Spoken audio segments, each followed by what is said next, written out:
আসসালামু আলাইকুম ভিউয়ার্স। আজকে আমি যে বিষয়টি নিয়ে আলোচনা করব সেটি হলো, আমরা অনেক সময় দেখা যায় বাংলা ফন্টগুলো ডাউনলোড করি কিন্তু সেগুলো কাজ করে না। যদি আজকে আমার এই ভিডিওটি দেখে থাকেন তাহলে আমি শতভাগ নিশ্চিত যে এই ভিডিওটি সম্পূর্ণ দেখার পর আপনার কোনো বাংলা ফন্টই কাজ করবে না এরকম থাকবে না। সব বাংলা ফন্টই আপনি আপনার ফোনে কাজ করাতে পারবেন। তো চলুন শুরু করা যাক। প্রথমে আমরা পিক্সল্যাবে প্রবেশ করি। সেখানে প্রবেশ করার পর আমরা এখানে একটি বাংলা যে কোনো কিছু লিখি।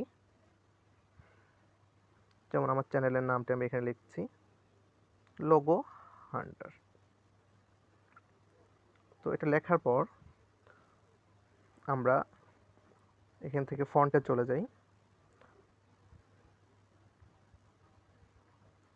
ফন্টে যাওয়ার পর মাই ফন্ট। তো আমার এখানে কিছু ফন্ট করা আছে। তো ফন্টগুলোর মধ্যে দেখা যায় যেগুলো কয়েকটা কাজ করে, যেমন আর কয়েকটা কাজ করে, যেমন ইংলিশে লেখা যেগুলো সেগুলো কাজ করে, যেমন এটা কাজ করে, এটা কাজ করে, কিন্তু এটা কাজ করে না, এগুলো কাজ করে না, এগুলো একটাও কাজ করে না। তো অনেকের মোবাইলে এরকম থাকে, এগুলো কাজ করে না। আবার যেগুলো ইংলিশে লেখা থাকে সেগুলো কাজ করে, কিন্তু বেশিরভাগ সুন্দর লোগো যেগুলো ফন্ট থাকে আমাদের সেগুলো কাজ করতে চায় না, যেমন এগুলো কাজ করে না। তো এখন আমরা শিখব যে এটা কিভাবে কাজ করাতে হয়। আশা করি এই ভিডিওটি সম্পূর্ণ দেখলে আপনাদের এই সমস্যা থাকবে না, যে কোনো ধরনের ফন্টই আপনার ফোনে কাজ করবে। তো চলুন আমরা এখন এর জন্য আমাদের একটি এই ধরনের যে কোনো ধরনের ফন্ট কাজ করানোর জন্য আমরা কি করব, ফন্ট তো আমাদের মোবাইলে প্রথমে আমরা একটা ওয়েবসাইট থেকে ডাউনলোড করব, করে এক্সট্র্যাক্ট করে রেখে দিব। তখন তারপরে যদি এখানে আমরা ফন্টগুলো না পাই, আমরা উপরের দিকে যে এখানে একটা ফাইল অপশন পাবেন ডান দিকে, তো এখান থেকে আমরা যে ফাইলে রেখেছি ফন্টগুলো এক্সট্র্যাক্ট করার পর সেই ফাইল থেকে নিয়ে আসবেন। তো আমরা দেখি যে কিভাবে এসব ফন্টগুলো আপনারা কাজ করাতে পারবেন। তো চলুন। তো এটা করার জন্য আমাদের প্রথমে হোমে যাই, তারপর আমরা এখান থেকে প্লে স্টোরে যাবেন। প্লে স্টোরে যাওয়ার পর একটা অ্যাপ্লিকেশন সার্চ করবেন, সেটা হলো অক্ষর 52। অক্ষর 52 এই অ্যাপ্লিকেশনটি আপনারা পেয়ে যাবেন। প্লে স্টোরে অক্ষর 52 সার্চ করলে অ্যাপটি পেয়ে যাবেন, সেখান থেকে এটা ডাউনলোড করে নেবেন। আমি আপনাদের সুবিধার্থে আমার ডিসক্রিপশন বক্সে এটির ডাউনলোড লিঙ্কটি দিয়ে দিব। তো আমরা চলুন ঢুকি। তো এখানে আসার পর এরকম একটা ইন্টারফেস পাবেন, উপরেরটাতে আপনারা ঢুকবেন। এখানে ঢোকার পর আপনারা যে নাম, যে বাংলা লেখাটি লিখতে চান এবং যে কোনো ফন্টে যেটা কনভার্ট করতে চান সেটি এখানে লিখুন। যেমন ধরেন লোগোটা আমি এখানে লিখি। লেখার পর এখানে দুইটা স্টেপ পাবেন, উপরে একটা এবং নিচে একটা। তো উপরেরটা শুধু আপনি নিজে লিখবেন, আর নিচের যে লোগোটি লেখা উঠেছে আমরা লেখার পর এখান থেকে আপনি কপি অপশন, একটা অপশন পাবেন কপি, একটা চারকোনা বক্সের মতো। তো ওইখানে ক্লিক করবেন, এটা কপি হয়ে যাবে। তারপর আবার হোমে চলে আসবেন, একটা পিক্সল্যাবে চলে যাবেন। তো এখানে আসার পর আপনারা এখান থেকে আমরা আবার নতুন করে এখন টাইপ করব, লিখব।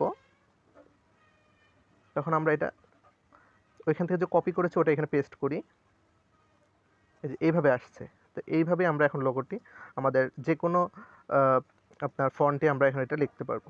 তো দেওয়ার পর এভাবে দেওয়ার পর এটাকে আমরা মাঝখানে নিয়ে আসি। তো এখন দেখুন এভাবে রয়েছে এটা। তারপর আমরা চলে যাব ফন্টে যাওয়ার পর এখান থেকে আমরা মাই ফন্ট, এখান থেকে আমরা যে কোনোটা এখন দিলে হয়ে যাবে। দেখবেন আমরা এটা দেই, এটা কিন্তু আমার আগে হতো না, এখন হচ্ছে। এটা দিলাম, এটাও হচ্ছে, এটাও হচ্ছে, যতগুলো থাকবে এখন থেকে সবগুলোই হবে। তো আপনারা নিশ্চয়ই দেখতে পাচ্ছেন। তো আমি একটা নিচ্ছি এরকম। এখন দেখেন যে কোনোটা আমার লোগোটা হয়ে যাচ্ছে, যে কোনো ডিজাইনে। তো আমরা এটা নিলাম। তো দেখুন আগে কিন্তু এটা হতো না। তো আপনারা এখন থেকে এই ধরনের যে কোনো ফন্ট আপনার ফোনে কাজ করাতে পারবেন এই অ্যাপ্লিকেশনটির মাধ্যমে। তো চলুন আমরা আরেকটি কাজ দেখে আসতেছি। তো ধরেন আমরা এখানে যাওয়ার পর একটা জিনিস লিখি যে হান্টার, নিচে থেকে এটা কপি করবেন। কপি করার পর এখানে আসার পর নতুন করে আবার লিখতে হবে। তো এটা আমরা কেটে দিলাম, এখানে আমি এটা আবার বসিয়ে দিচ্ছি নতুনটা। তো দেওয়ার পর এই দেখুন হান্টার লেখাটা চলে আসছে। তারপর আরেকটি কথা হলো, অনেক যুক্তাক্ষর আছে যেগুলো এখানে এভাবে দেখায় না।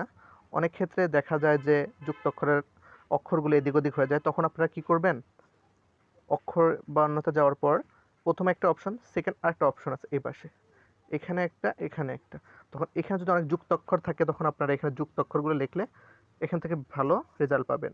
অন্যথায় এখান থেকে অনেক সময় নাও পেতে পারেন যুক্ত অক্ষরগুলা। এজন্য যুক্ত অক্ষর লিখতে গেলে সবসময় এই সাইটটা ইউজ করবেন। আর এখানে যেকোনো লেখা তো সম্পূর্ণ লিখতে পারবেনই। তো আশা করি আপনাদের ভিডিওটি ভালো লেগেছে। তো ভিডিওটি ভালো লেগে থাকলে আমার চ্যানেলটি সাবস্ক্রাইব করবেন এবং ভিডিওটিতে একটি লাইক বাটন হিট করবেন। আর আমাদের ভিডিওটি শেয়ার করবেন। আর সবাই আশা করি সবাই ভালো থাকবেন। ধন্যবাদ।